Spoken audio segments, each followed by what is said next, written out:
বর্তমানে যে কোটা সংস্কার আন্দোলন হচ্ছে এটা মূলত হাইকোর্টের একটা রায়ের পরিপ্রেক্ষিতে শুরু হয়েছে।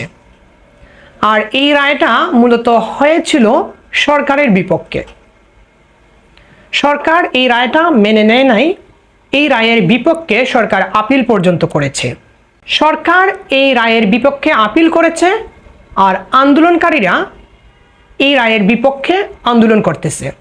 অর্থাৎ কাগজপত্রে সরকার এবং আন্দোলনকারী শিক্ষার্থীদের উদ্দেশ্য প্রায় মোটামুটি একই রকমের। তাহলে সরকার এই আন্দোলনকারীদেরকে সমর্থন না দিয়ে এই আন্দোলনকারীদের বিরোধিতা কেন করতেছে? এটা আমার প্রশ্ন।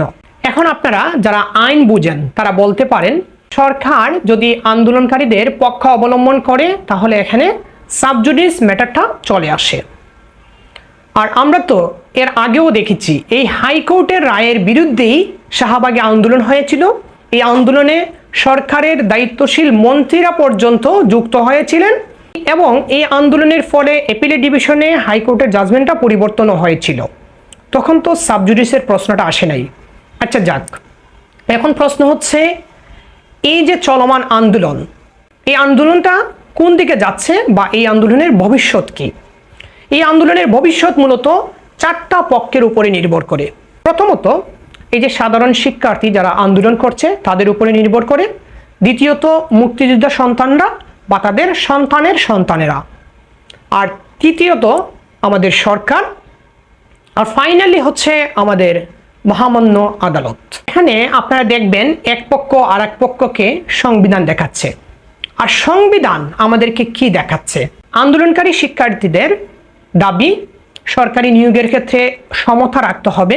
এটা সত্য যে আমাদের সংবিধানে সরকারি নিয়োগ লাভের ক্ষেত্রে সমতার কথা বলা হয়েছে। আবার এটাও সত্য যে রাষ্ট্র যদি চায় তাহলে পিছিয়ে পড়া জনগোষ্ঠীর জন্য বিশেষ ব্যবস্থা করতে পারে, অর্থাৎ কোটা ব্যবস্থা রাষ্ট্র রাখতে পারে। এখন প্রশ্ন হচ্ছে এক্ষেত্রে আদালত কি করতে পারে?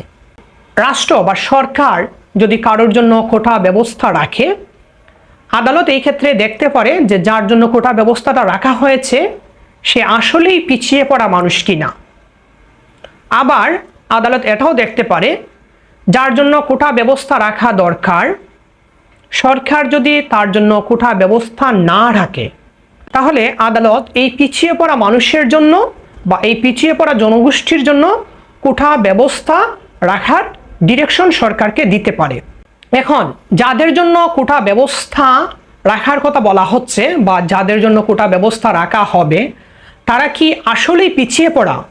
সকল মুক্তিযোদ্ধার সন্তানরা তো পিছিয়ে পড়া নয়, আবার সকল নারীরাও তো পিছিয়ে পড়া নয়।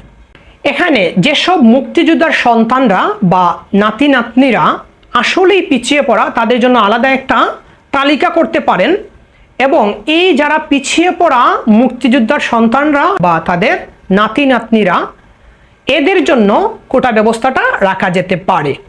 আবার সকল নারীরাও তো পিছিয়ে পড়া নয়, তাহলে সকল নারীদের জন্য ঢালাওভাবে কোটা ব্যবস্থাটা কেন রাখবেন? এই ক্ষেত্রে এটা করা যেতে পারে যে যেসব নারী পিতৃহীন বা বিধবা বা ভূমিহীন তাদের জন্য এই কোটা ব্যবস্থাটা রাখা যেতে পারে। আর যারা প্রতিবন্ধী রয়েছেন তাদের জন্য অবশ্যই কোটা ব্যবস্থাটা রাখা জরুরি। আর সর্বোপরি আমাদের সংবিধান বলছে যে জনগণের ইচ্ছা আকাঙ্ক্ষাকে প্রাধান্য দিতে হবে। এখন আপনি কোটা ব্যবস্থা রাখবেন কি রাখবেন না, রাখলে কতটুকু রাখবেন, সেক্ষেত্রে জনগণ কি চাচ্ছে, জনগণের ইচ্ছা আকাঙ্ক্ষা বা অভিপ্রায়টা কি, এই বিষয়টার প্রতি সরকারকে নজর দিতে হবে। ধন্যবাদ।